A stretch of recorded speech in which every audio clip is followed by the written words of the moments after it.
আজি এইখন ছবি চাই প্ৰতিগৰাকী দৰ্শকে এটি কথা ভালদৰে উপলব্ধি কৰিছে যে সাবৰমতী যেটো এক্সপ্ৰেছত ঘটনা হৈছিল যেটো ডাঙৰ এটা ষড়যন্ত্ৰ আছিল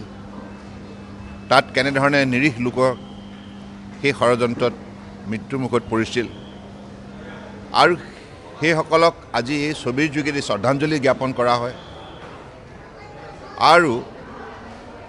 ছবিখনৰ পৰা যেটো বাৰ্তা যে আমি ৰাষ্ট্ৰীয় ভাৱনা শক্তিৰে মিলাপ্ৰীতিৰে থাকিব লাগিব আৰু এইখন দেশৰ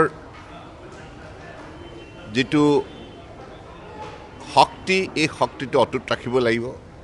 দেশৰ স্বাভিমান আৰু দেশত থকা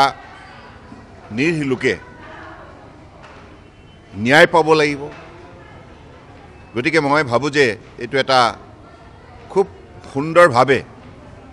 এই ছবিখনৰ যোগেদি গোটেই ঘটনাটোৰ সত্য যেটো ৰূপ এই ৰূপটো আজি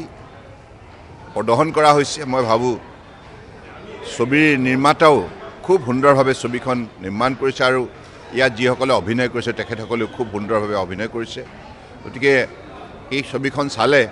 এটাই কথা আমি সকলোৱে ইয়াৰ পৰা বুটলিব পাৰোঁ যে ৰাষ্ট্ৰীয় একতা আৰু ৰাষ্ট্ৰীয় শক্তি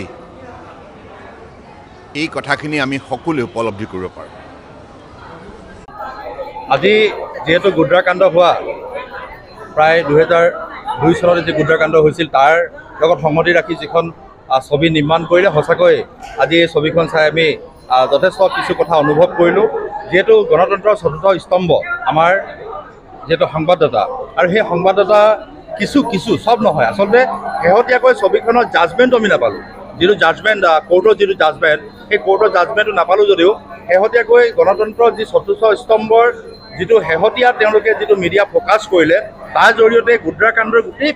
ছবিখন প্ৰকাশ পালে তো সেইকাৰণে মই গণতন্ত্ৰৰ মিডিয়া যি চতুৰ্থ স্তম্ভ মই তেওঁলোকক ধন্যবাদ যাতে ভৱিষ্যত তেনেকুৱা নিউজবিলাক হ'ব লাগে আৰু কেনেকুৱাকৈ কিছুমান তেনেকুৱা সৰু কিছুমান চেনেলে বা ডাঙৰ চেনেলে হওক তেনেকুৱা কিছুমান কৰে যাতে সেইবিলাক কৰিব নালাগে মই তাকে অনুৰোধ জনাওঁ আজি এইখন ছবি চাই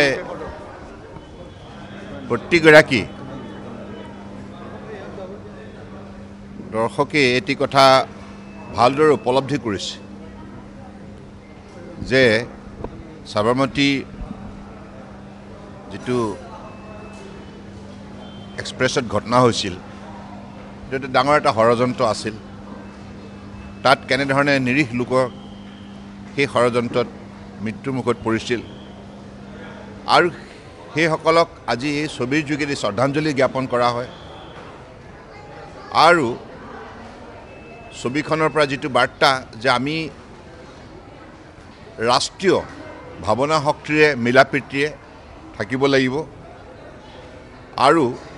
এইখন দেশৰ যেটো শক্তি এই শক্তিটো অটুট ৰাখিব লাগিব দেশৰ স্বাভিমান আৰু দেশত থকা নিৰীহ লোকে ন্যায় পাব লাগিব গতিকে মই ভাবো যে এটো এটা খুব সুন্দৰভাৱে এই ছবিখনৰ যোগেদি গোটেই ঘটনাটোৰ সত্য যেটো ৰূপ এই ৰূপটো আজি প্ৰদৰ্শন কৰা হৈছে মই ভাবো ছবিৰ নিৰ্মাতাও খুব সুন্দৰভাৱে ছবিখন নিৰ্মাণ কৰিছে আৰু ইয়াত যিসকলে অভিনয় কৰিছে তেখেতসকলেও খুব সুন্দৰভাৱে অভিনয় কৰিছে গতিকে এই ছবিখন চালে এটাই কথা আমি সকলোৱে ইয়াৰ পৰা বুটলিব পাৰোঁ যে ৰাষ্ট্ৰীয় একতা আৰু ৰাষ্ট্ৰীয় শক্তি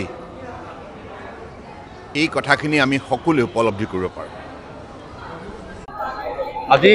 যেহেতু গুদ্ৰাকাণ্ড হোৱা